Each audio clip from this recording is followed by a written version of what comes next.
सौरभ कोहली आपका हार्दिक स्वागत करता हूँ अपने YouTube चैनल में। प्यारे बच्चों, आज मैं आपसे चर्चा करूँगा क्लास 9th के SST के जो आपका एग्ज़ाम हुआ था उसकी आंसर की। तो उसकी आंसर की के हिसाब से हम देखते हैं कि कौन कौन से आंसर्स थे क्वेश्चंस के। चलिए शुरू करते हैं। सबसे पहले आपको प्रश्न था कि मान लीजिए आप राजस्थान के निवासी हैं। शीत ऋतु में मौसम के अनुसार आप किस प्रकार के वस्त्र पहनेंगे और क्यों? तो इसका उत्तर था राजस्थान में शांत शीत ऋतु में ऊनी वस्त्रों का प्रयोग करेंगे, क्योंकि वहाँ शीत ऋतु में तापमान काफ़ी कम हो जाता है। तो ये था इसका आंसर। क्वेश्चन दूसरा था मैंग्रोव वनों की विशेषताएं बताइए। तो इसमें दूसरे का उत्तर है यह वनस्पति तटवर्ती क्षेत्रों में जहां ज्वार भाटा आता है की सबसे महत्वपूर्ण वनस्पति है। घने मैंग्रोव एक प्रकार की वनस्पति है जिसमें पौधों की जड़ें पानी में डूबी रहती हैं, जैसे सुंदरी। तीसरा प्रश्न है स्थायी कार्यपालिका का महत्व बताइए।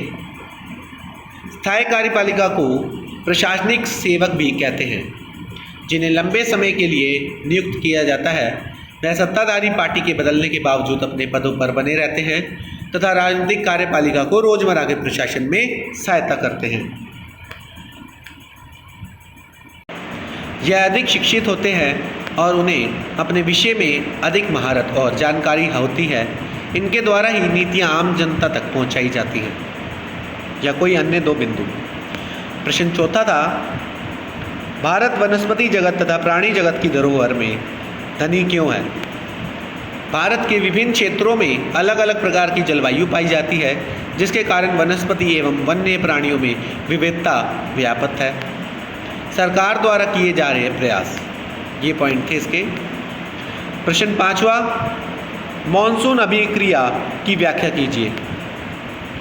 तो पांचवें प्रश्न का उत्तर है व्यापारिक पवनों के विपरीत मानसूनी पवनें नियमित नहीं हैं। सामान्यतः जून के प्रथम सप्ताह में मानसून भारतीय प्रायद्वीप के दक्षिणी छोर से प्रवेश करता है और उसके बाद यह दो भागों में बढ़ जाता है, अरब सागर शाखा और बंगाल की खाड़ी शाखा। तीसरा पॉइंट है जुलाई के प्रथम सप्ताह तक मानसून पश्चिमी उत्तर प्रदेश, पंजाब, हरियाणा तथा पूर्वी राजस्थान तक पहुंच जाता है। इसकी वापसी अपेक्षाकृत एक क्रमिक प्रक्रिया है। खंड ख 3 नंबर के प्रश्न। छठा प्रश्न है भारत में स्वतंत्र एवं निष्पक्ष चुनावों का आयोजन करवाने में किन किन चुनौतियों का सामना करना पड़ता है? तो चुनाव में धन और बल का प्रयोग तथा बाहुबल का प्रयोग, राजनीतिक दलों में परिवारवाद का चलन, विकल्प का अभाव, ये पॉइंट थे कुछ। अथवा वाला प्रश्न है राजनीतिक प्रतिद्वंद्विता से आप क्या समझते हैं? तो राजनीतिक प्रतिद्वंद्विता में का अर्थ राजनीतिक पार्टियों के बीच चुनाव में मतदाताओं को लुभाने की उनकी प्रतियोगिता से है। विभिन्न दलों के लोग और नेता अक्सर एक दूसरे के खिलाफ आरोप लगाते हैं। पार्टियां और उम्मीदवार चुनाव जीतने के लिए तरह तरह के हथकंडे अपनाते हैं। कुछ लोगों का कहना है कि चुनावी दौड़ जीतने का यह दबाव सही किस्म की दीर्घकालिक राजनीति को पनपने नहीं देता। सातवां प्रश्न असुरक्षा से आप क्या समझते हैं? असुरक्षा का निर्धारण किस प्रकार होता है? तो निर्धनता रेखा से नीचे के लोगों का अनुपात भी भारत में सभी सामाजिक समूहों और आर्थिक वर्गों में एक समान नहीं है। जो सामाजिक समूह निर्धनता के प्रति सर्वाधिक असुरक्षित है वह अनुसूचित जाति, अनुसूचित जनजाति के परिवार हैं। इसी प्रकार आर्थिक समूह में सर्वाधिक असुरक्षित समूह ग्रामीण कृषक समूह, श्रमिक परिवार और नगरीय अनियमित मजदूर परिवार है। असुरक्षा का निर्धारण NSSO द्वारा किए गए सर्वेक्षणों के आधार पर किया जाता है। आठवां प्रश्न है महात्मा गांधी राष्ट्रीय ग्रामीण रोजगार अधिनियम 2005 के प्रमुख प्रावधानों का वर्णन करें। तो इसका उत्तर है महात्मा गांधी राष्ट्रीय ग्रामीण रोजगार अधिनियम 2005 का उद्देश्य ग्रामीण क्षेत्रों में आजीविका सुरक्षित करना है। हर घर के लिए मजदूरी रोजगार कम से कम 100 दिनों के लिए उपलब्ध कराना है।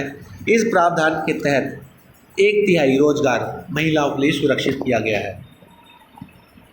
इसका उद्देश्य सतत विकास में मदद करना है। उत्तर 9, भारत की न्यायपालिका दुनिया की सबसे अधिक प्रभावशाली न्यायपालिकाओं में से क्यों है? कथन की पुष्टि कीजिए। तो इसका उत्तर है, भारत की न्यायपालिका दुनिया की सबसे अधिक प्रभावशाली न्यायपालिका में से एक है। सर्वोच्च न्यायालय और उच्च न्यायालय को देश के विभिन्न संविधान की व्याख्या का अधिकार है। अगर उन्हें लगता है कि विधायिका का कोई कानून या कार्यपालिका का कोई कार्यवाही संविधान के खिलाफ है, तो वह केंद्र और राज्य स्तर पर ऐसे कानून या कार्रवाई को अमान्य घोषित कर सकते हैं।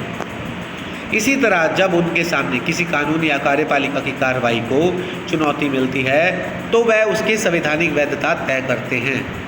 इसे न्यायिक समीक्षा के रूप में जाना जाता है।